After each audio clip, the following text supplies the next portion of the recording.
удар, экзотика. Нам безліч баек оповедали, легенд велизарные томы инфолио, про Инды дивные таемные дали, про фламинго Египту, хризантемы Японии, и персидский диван перед нами разгортывали, воскрашали башницы майов да инков, корабли Магелланов, что живыми ці мертвыми допадали незнаных народов и рынков. Гэта их, Робинзонов, романтичная спадщина, потешала старых, зачаровывала юных, что ничего не убачить, ничего не бачили, але прахнуть до солнца сонцапрахную рунью и лунают над экваториальными пальмами. Чують у серці курари з карибського дротика, серця, нерви їх сонцем Сахари опалений, экзотика. У брони бронзовой и со щитом позолоченным уздымаю, подобный до месяцу крыс.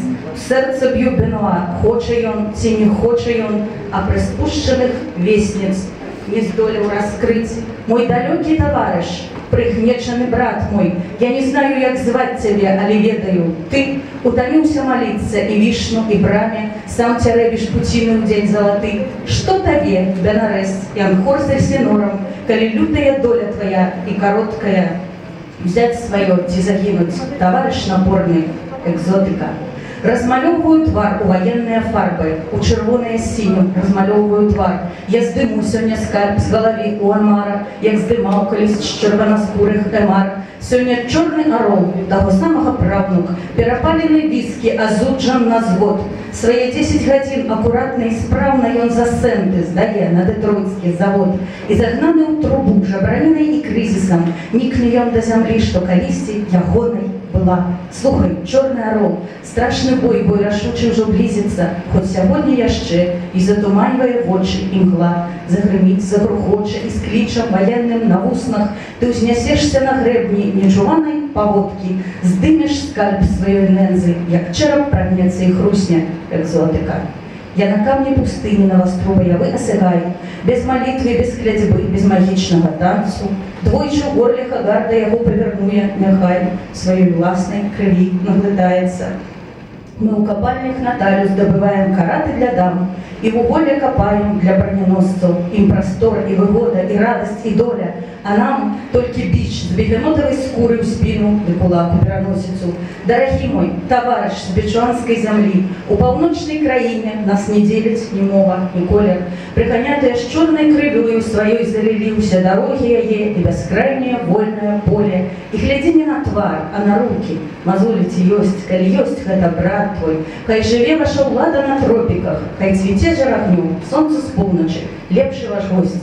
Экзотика и опошни, безліч казок баек нам оповедали.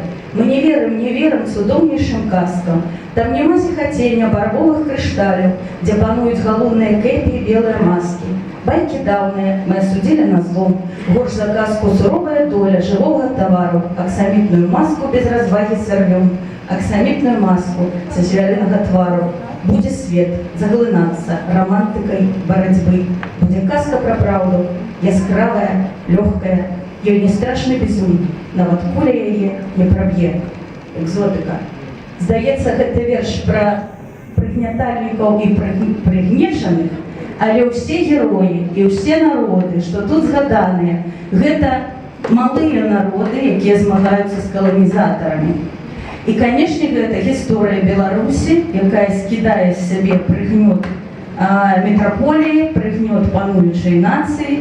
І гэта, канешне, верш, які ў 32-м годзе быў надрукаваны чалавекам, які вярнуўся з высылкі як нацдэм і які не хаваў сваёй нацдэмаўскай сутнасці.